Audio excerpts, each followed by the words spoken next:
Շնորհակալություն հաջորդ հարցի ազատություն։ Շնորհակալություն, պարոն վարչապետ, դուք անցած ամիս հայտարարել եք, որ մասնակցելու եք ԵԱՏՄ միջկառավարական խորհրդի նիստին, օգոստոսի 6-ից 7-ն է, կարծեմ, ձեր որոշումը ուժի մեջ է, եթե այո, ինչ օրակարգով հաշվի առնելով, որ այդ հեռախոսազրույցից հետո դուք ասացիք, որ այսինքն հաղորդագրությունը այն մասին էր, որ եղած խնդիրների ուղղությամբ քայլեր ձեռնարկելու փոխարեն ռուսական կողմը շարունակում է պնդել իր դիրքորոշումը այդ հանրաքվեի մասով, այս պայմաններում որն է լինելու հայկական կողմի օրակարգը այդ մասնակցության ժամանակ եւ նաեւ ասացիք, որ երկար զրուցել եք, ես ուզում եի նաեւ հարցնել երկաթուղու հետ կապված, արդյոք քննարկում որևէ եղել է, թե այդ թեմային չեք անդրադարձել։ Երկաթուղու հետ կապված քննարկում չի եղել, բայց երկաթուղու հետ կապված մեր դիրքորոշումը շարունակում է մնալ նույնը։ Դա մեր սեփականությունն է եւ Հայաստանի Հանրապետությունը պետք է հնարավորություն ունենա այդ երկաթուղին օգտագործել այնպես,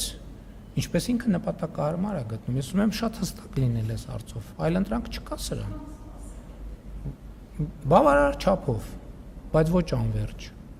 Այդ հարցը պետք է լուծվի։ Ես ուզում եմ շատ հստակ լինի։ Եվ ելի եմ ասում, հիմա շատ քննարկում են, փորձում են ինչ-որ բաներ, հիմնական Հայաստանի ընդդիմությունը միջայլոց բան արեք, կալուգացի օլիգարխի միջոցով, այս կթանկանա, այն կթանկանա, այն կթանկանա։ Հայաստանում էլ բաներ կա, որ անվճարը կարող է պարզվի, որ թանգանում է։ Կարող է բաներ կա, որ Հայաստանում գոյություն ունի 30 տարի անվճար, կարող է պարզվի, որ Հայաստանը կսկսի դրա համար տարեկան $2 միլիարդ ուզել։ Ասել կամ տարեկան 2 միլիարդ վարձավճար ունեցեք, կամ էլ մենք երկաթուղու մասին ակնարկի բան չկա, ես պարզ ասում եմ, որ Հայաստանի Հանրապետության սեփականությունն է դա եւ ուրիշ տարբերակ չկա։ Մենք ուզում ենք բարեկամական ձևով այդ խնդիրը լուծենք։ Բարեկամական ձևով։ Բայց նաեւ մենք այդ խնդիրը բոլոր դեպքերում պիտի լուծենք բարեկամական ձևով, բայց նաեւ էլի դե յուրե կարող է հարց ծագի, որ մենք դե յուրե որոշումներ կայացնենք։ Եթե անհամաձայնություն կա, հետո կգնանք արբիտրաժում բան կանենք, կքննարկենք։ Ինչ արած արբիտրաժի մասին հիշում եք այստեղ ինչ խոսակցություններ տեղի ունենում, որ արբիտրաժը բանը հեցի նախկին սեփականատերերը, բաները կալուգացին արբիտրաժում հաղթել է։ Երբ որ այս շենքում պարզվեց իրանք մարդուն էին, այդ մարդուն երբ որ շենքից դուրս հրավիրեցինք, արբիտրաժում ասում եք կոռուպցիա։ Բայց կոռուպցիա չի։ Իմիջիայլոց որևէ մեկը հետաքննել է այդ մարդու գործունեությունը։ Որ գրություն էր գրել, ստեղ բան կար, չէ, պարտականությունները կատարող, գրություն էր գրել, իր գրության հիման վրա աղմուկ էր, որև ես իրավապահ մարմիններին եմ դիմում, որևէ մեկը քննել է, հետո գնաց մի ամսից հայտնվեց եռագլուխ կուսակցության պոչում։ Որևէ մեկը քննել է, սա կոռուպցիա է, թե կոռուպցիա, այդ ինչ կապեր են գործը։ Ես հիմա նաև հրապարակային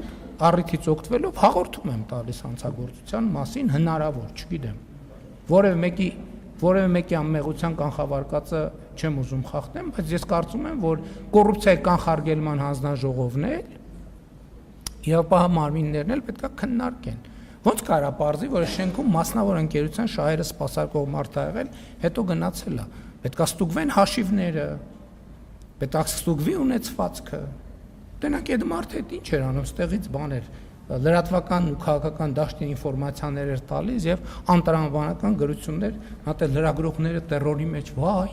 կառավարությունը արբիտրաժում պարտվելու է, բա ինչի՞ չեք լուսաբանում, որ ջախջախվել են արբիտրաժում։ Որովհետեւ բաները տրոյական ձին հանել ենք շենքից դուրս։ Հիմա իրավապահներին կոչ եմ անում, հաղորդում եմ տալիս, թող տրոյական ձիու գործունեությունը քննեն, կոռուպցիայի կանխարգելման հանձնաժողովը քննել է կոռուպցիա, ես նաև պատասխան եմ պահանջում ինստիտուտներից, քննել են այդ դեպքը, թե չեն քննել։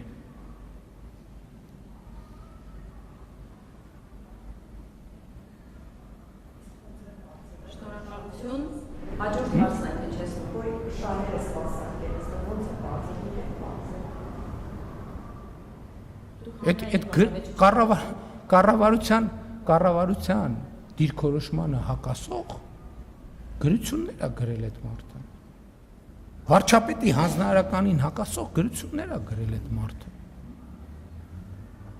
Պետք է դիրավական գնահատականի հետո գնացել է հայտնվել Եռագլուխ կուսակցության պոչի ցուցակի մեջ։ Այս պատահական է։